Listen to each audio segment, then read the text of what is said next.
ప్రేక్షకులకు రాబోయే విశ్వావసునామ సంవత్సర శుభాకాంక్షలు తెలియజేస్తూ ఈ విశ్వావసునామ సంవత్సరంలో మేషరాశివారికి ఫలితాలు ఎలా ఉండబోతున్నాయి? మేషరాశివారి గ్రహ సంచారం ఎలా ఉంది? ఈ సంవత్సరం తీసుకోవలసిన జాగ్రత్తలు, చేయవలసిన పరిహారాలు, సూర్య చంద్రగ్రహణాలు ఈ రాశిమీద ఎటువంటి ప్రభావాన్ని చూపించబోతున్నాయి? అసలు మేషరాశివారికి ఈ సంవత్సరం ఎలా ఉంది అనేది ఇప్పుడు చూద్దాం. మేషరాశి అశ్విని 4 పాదాలు, భరణి 4 పాదాలు, కృత్తిక 1వ పాదం. వీరికి ఈ విశ్వావసు నామ సంవత్సరం ఆదాయం 14, వ్యయం 11, రాజపూజ్యం 5, అవమానం 7.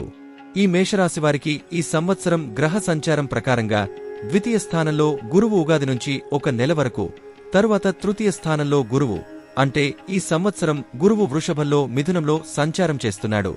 మిథున రాశిలో ఎక్కువగా సంచారం ఉంటుంది కాబట్టి మే 14వ తేదీ వరకు మేషరాశివారికి గురువు ద్వితీయంలో, మే 14 నుంచి తృతీయంలో. మేషరాశివారికి ఏలినాటి శని. ఈ శని ప్రభావం అనేటటువంటిది ఈ సంవత్సరం ప్రారంభమైనది. ఈ సంవత్సరం మధ్యస్థ ఫలితాలు అంటే అంత అద్భుతం కాదు, అంత నిరసించి పోనక్కర్లేదు. కొంత అనారోగ్య సూచనలు మేషరాశి వారికి కొంత కలవరపాటు గురి చేయవచ్చు. ఈ సంవత్సరం ప్రతి పనిలో భయం.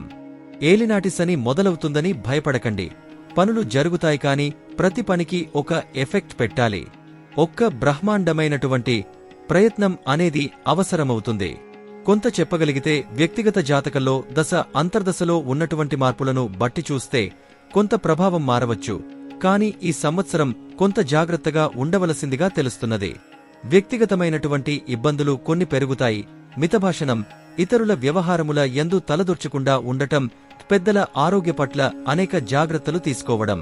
ఉద్యోగ విషయంలో కొంత పరిశీలించి చూస్తే అధికారుల నుండి ఒత్తిడి, స్థానచలన సూచనలు మేషరాశి వారికి ఖచ్చితంగా కనిపిస్తూ ఉన్నాయి. గొడవలు అయితే బంధువుల మిత్రుల వలన అవుతాయి. కాబట్టి బంధుమిత్రుల విషయంలో చాలా జాగ్రత్తగా ఉండటం అనేది చెప్పుకోదగినటువంటి సూచన. ఇక నూతన ఉద్యోగ ప్రయత్నాలు చేస్తున్నటువంటి ఉద్యోగులకు మే తరువాత కొంత ప్రతికూల పరిస్థితులు ఎదురు కావచ్చు. కాబట్టి బాగా కృషి చేస్తేనే ఈ సంవత్సరం నూతన ఉద్యోగ అవకాశాలు మీకు దొరుకుతుంది. వ్యాపారపరంగా టాక్స్ సంబంధమైనటువంటి ఇబ్బందులు ఎదురు కావచ్చు. బంగారం, ఇనుము, లోహం అమ్మేటటువంటి వ్యాపారస్తులకు, డాక్టర్లకు, స్కూల్స్ మేనేజ్మెంట్లకు, లిక్కర్ షాపులకు, మంచినీళ్లు వ్యాపారం చేసేటటువంటి వ్యాపారస్తులకు కొంచెం మంచి ఫలితాలు కనిపిస్తూ ఉన్నాయి. ప్రతి విషయంలో కూడా మేషరాశి వారికి ఒక పోటీ ఎదుర్కొంటారు. ప్రయాణాల విషయంలో కొంత జాగ్రత్త అవసరం. ఉన్నత అధికారుల వల్ల రాజకీయ నాయకులకు కొన్ని ఇబ్బందులు ఎదురవుతాయి. ఈ సంవత్సరంలో ఒక మంచి మార్పు ఏంటంటే మేషరాశివారికి గృహ నిర్మాణ యోగం. ఒక ఇల్లు కొనుక్కోవటం కాని, అడ్వాన్స్ ఇవ్వటం కాని చేయవచ్చు. దానికి సంబంధించినటువంటి కృషి కూడా మీరు చేయాలి. సంతానపరంగా విద్యాభ్యాసం చేస్తున్నటువంటి మీ అబ్బాయిలకు సీట్లు బాగానే దొరుకుతాయి. విదేశీయాన ప్రయాణం ఈ సంవత్సరం మేషరాశివారు అబ్రోడికి వెళ్లాలి అనుకునేటటువంటి వారు కొంత అవకాశం అనేటటువంటివి బ్రహ్మాండంగా వస్తాయి. ఆర్థికపరమైనటువంటి అంశముల యందు జాగ్రత్తలు ఈ సంవత్సరం బాగా తీసుకోవాలి.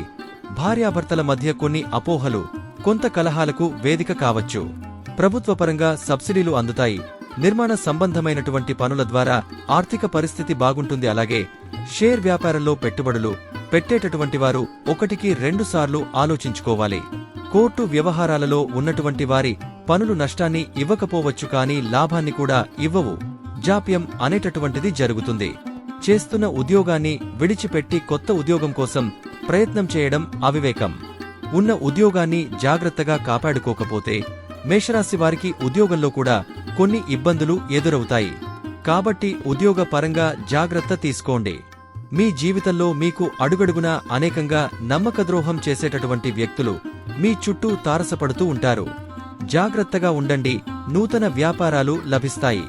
కుటుంబ బాధ్యతలను బాగా స్వీకరిస్తారు. ఎప్పుడో ఉన్నటువంటి ఆరోగ్య సమస్యలు తిరిగా మిమ్మల్ని బాధించడం మొదలుపెట్టే ఆస్కారం కూడా ఉంది. కాబట్టి పాత రోగాలను, ఆరోగ్య సమస్యలు కొంత ఆ విషయంలో తిరగబెట్టకుండా మీరు జాగ్రత్తగా ఉండండి. ఉన్న గ్రహ సంచారాన్ని విశ్లేషణ చేసుకొని మీకు సూచనలు ఇవ్వడం మాత్రమే. దయచేసి గమనించండి. గురుబలం అనేటటువంటిది సాధారణంగా ఉన్నది. ఈ రాశికి చెందినటువంటి స్త్రీలకు చూస్తే అన్ని రకాలుగా ఈ సంవత్సరం వీరికి అభివృద్ధి ఉంటుంది. ఉద్యోగపరంగా, వ్యాపారపరంగా, కుటుంబ విషయాలలో అన్ని రకాలుగా బాగానే ఉంటుంది. అలాగే విలువైన ఆభరణాలు, విలువైన డాక్యుమెంట్ల పట్ల జాగ్రత్త లేకపోతే ఇబ్బంది పడతారు. సమయానికి నిద్ర, సమయానికి భోజనం ఈ రెండు దూరం కావచ్చు. కొంత విషయాల్లో అవకాశాలైనటువంటిది పెరుగుతాయి. విద్య, వైద్య, న్యాయ సంబంధిత విషయాల పోటీ పరీక్షలు రాసేటటువంటి నిరుద్యోగులు చక్కగా ముందుకు వెళతారు. మాటల చాతుర్యంతో విద్యార్థులు ఇంటర్వ్యూలలో బ్రహ్మాండంగా ఉత్తీర్ణత పొందుతారు. అవివాహిత స్త్రీ పురుషులకు వివాహాది శుభయోగాలు ప్రాప్తి. అనవసర కాలక్షేపం చేయకుండా సమయాన్ని కాపాడుకుంటూ, నమ్మకస్తులను విడిచిపెట్టకుండా, చెప్పుడు మాటలు ఎక్కువగా వినకుండా మీ దృష్టి అంతా పనిమీద పెడితే రాజకీయ నాయకులు మంచి పేరు సంపాదించుకునే అవకాశం అధికంగా ఉంది. ఆర్థిక లావాదేవీలు కూడా విచిత్రంగా ఉంటాయి. అలాగే భూమిని అమ్మకుండా ఉండటం, పట్టుదలతో కొన్ని కార్యక్రమాలను ప్రారంభించి విజయాలను కూడా పొందుతారు. ఈ సంవత్సరం మీకు పరిహారం. మేషరాశివారికి పరిహార విషయం చూసుకున్నట్లయితే, రావి చెట్టు కింద ఉన్నటువంటి ఆంజనేయ స్వామి వారి దేవస్థానంలో ప్రతి శనివారము 108 ప్రదక్షిణలు చేయండి. ప్రతి ఆదివారము సూర్య నమస్కారములు, ఆదిత్య హృదయ స్తోత్ర పారాయణం చేయడం మంచిది. వీలైతే శని గ్రహ శాంతిని చేయించుకోవడం చాలా వరకు కూడా మంచిది. అలాగే వీలున్నప్పుడల్లా మంచి దేవాలయాలను నూనె ఇవ్వడం, గోవులకు క్షేత్రములకు బ్రహ్మాండంగా దానం చేయడం, వీలున్నంత మేరకు దత్తాత్రేయ క్షేత్రములను దర్శించుకోవటం ఇది మేషరాశివారు చేసుకోదగినటువంటి పరిహారములు. మేషరాశివారికి ఈ పరిహారములు పాటిస్తే ఈ విశ్వావసునామ సంవత్సరమంతా కూడా యోగదాయకంగా బ్రహ్మాండంగా ఉంటుంది. కాబట్టి ఫలితముల యందు కొంత మార్పులు మీ వ్యక్తిగత జాతకాలను అనుసరించి కూడా ఉంటాయి. కాబట్టి అటువంటివారు వ్యక్తిగత జాతకాన్ని చూపించుకోండి.